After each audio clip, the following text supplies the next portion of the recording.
RI dan saat ini sudah banyak perubahan dan semoga bisa dipertahankan, itu harapan kita.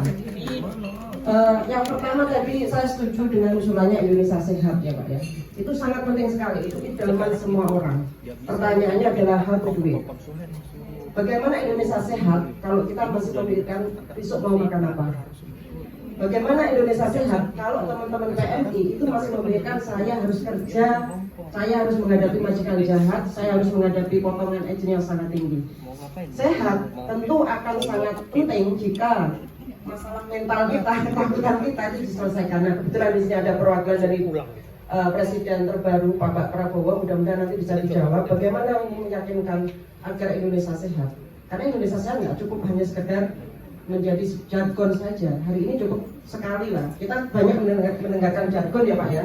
Tapi kita butuh bukti nyata dari apa Indonesia sehat itu. Kalau saya ngomongin PMI ya PMI ingin terbebas dari agent.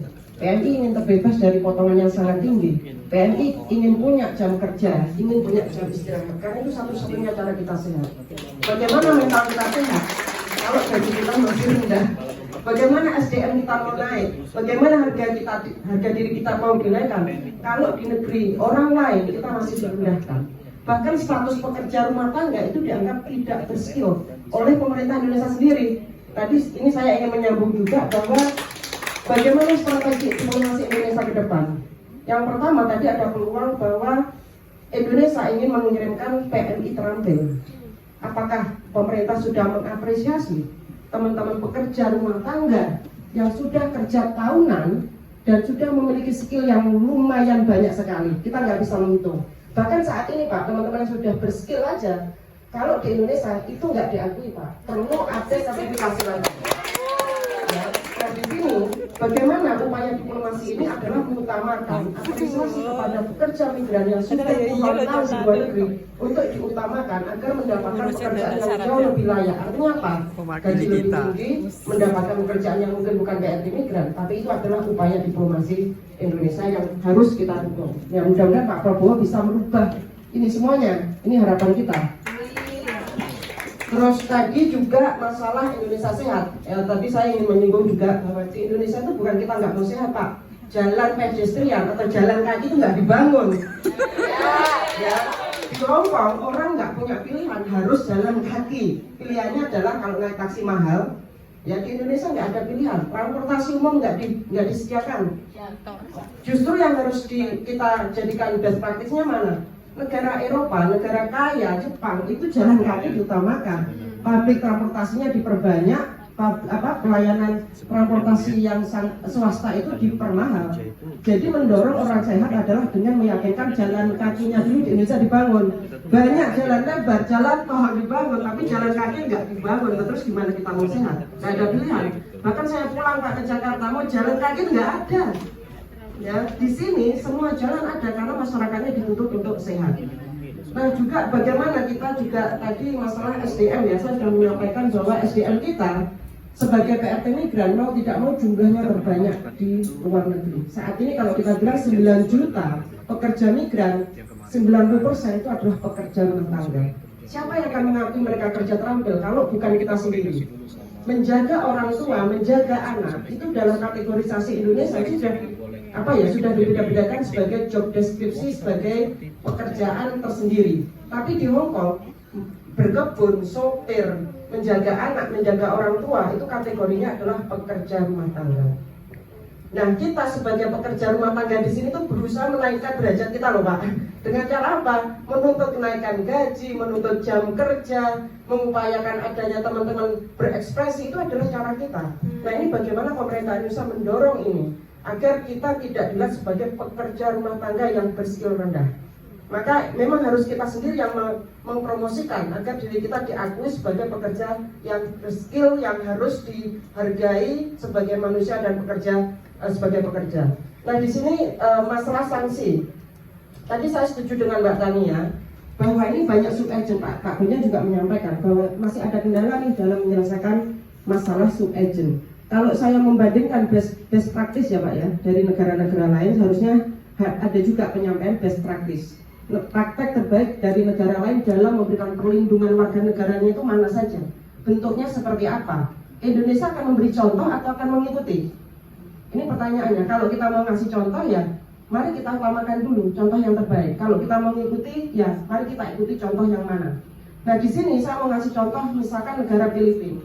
Negara Filipina jika ada pekerjanya yang diterminate oleh majikan, maka yang akan diberikan sanksi bukan pekerjanya Pak, PT-nya. Kenapa? Karena dia sudah belajar di PT. Sama dengan pekerja migran sudah belajar di PT membayar 21.000. Kalau kita diterminate, kita disalahkan, masih disuruh bayar denda potongan lagi. Maka ke depan bagaimana upaya kita bahwa PT yang harus bertanggung jawab. Seandainya pun ada sub-agent di sini, maka yang harus ditanyakan dulu siapa? PT-nya Pak. Perjanjian kerja di Indonesia, PT boleh bekerja sama dengan 10 agent di Hong Kong. Agent di Hong Kong boleh bekerja sama dengan 10 PT di Indonesia, satu agent Pak. Maka yang harus kita dorong agar PT juga memiliki praktek yang baik adalah kita tanyakan PT di Indonesia. Kerjasamanya dengan siapa? Tadi masalah deposit saya setuju. Di negara Filipina, jika ada PMI yang berkasus, misalkan tadi majikan jahat, bahkan ada agent yang memaksa memulangkan PRT migran Pak, itu PT-nya dan agentnya langsung disuruh membayar seluruh kerugian yang dialami oleh oleh PMI ini. Dengan mana? Dengan uang deposit. PT kan sudah memberikan uang deposit ya Mbak ya. Cuma masalahnya tidak ada kejelasan bagaimana kita bisa mengakses uang deposit ini. Karena tidak ada sistem itu Pak. Nanti kalau misalkan memang KJR ini membuat best practice di mana agent itu akan memberikan deposit, maka cara yang harus disampaikan adalah bagaimana pekerja migran bisa mengakses uang deposit itu atas kerugian yang dialami oleh pekerja migran. Ini menurut saya yang harus didorong ya. Dan juga misalkan terkait pelanggaran yang dilakukan oleh PT, tidak hanya pekerja migran yang diterminate karena dia dianggap gagal bekerja, pekerja migran yang dianiaya oleh majikan itu yang ditanyakan bukan PRT-nya Pak, tapi PT-nya, karena PT dianggap gagal memproduksi pekerja migran yang baik. Jadi bukan lagi PM-nya yang disalah-salahkan di sini. Jadi ini yang harus kita kembalikan. Maksudnya bagaimana cara kita berpikir bahwa bukan hanya pekerja migran yang salah, tapi ada yang salah di sini, yaitu PT-nya yang karena PT sebagai mitra pemerintah ya Pak ya, dalam memberikan perlindungan. Terus juga masalah perlindungan pekerja migran. Tadi pertanyaannya adalah selama ini pemerintah selalu membuat perlindungan, tapi pemerintah juga harus mendengarkan perlindungan anak kita seperti apa, perlindungan yang diinginkan oleh pekerja migran seperti apa. Jadi kalau misalkan ada karpet merah di bandara, itu bagi kita bukan perlindungan.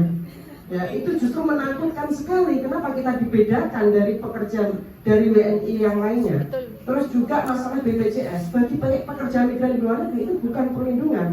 Nah ini adalah yang harus diyakinkan keterlibatan masyarakat sipil. Tadi Pak Gunjan saya sudah mencatat bahwa ke depan bagaimana ada penemuan berkala. Nah penemuan berkala tadi memang benar Pak mencatat semuanya, dan saya pun menyampaikan hari ini bukan untuk dijawab hari ini Pak ya.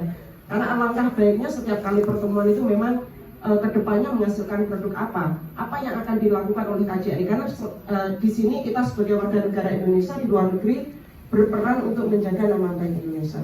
Tapi bagaimana menjaga nama baik Indonesia kalau kita tidak mengangkat diri kita sendiri di luar negeri? Dan di sini upaya kita sebagai masyarakat sipil, sebagai pekerja migran dan pemerintah untuk saling bersinergi ya, agar kita tidak selalu dianggap bangsa PRT, bangsa PKW. Nah ini juga bagaimana ke depan investasi itu tidak merusak Indonesia.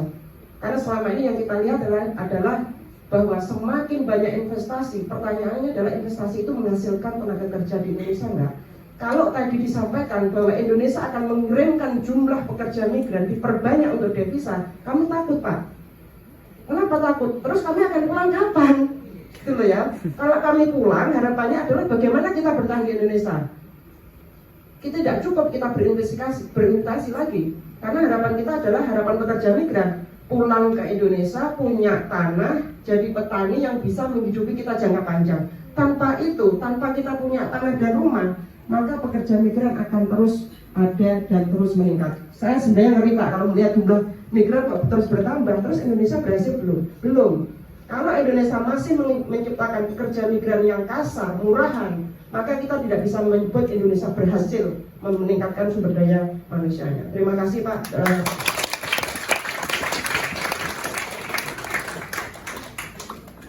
Terima kasih kepada Mbak Kompleks atas beberapa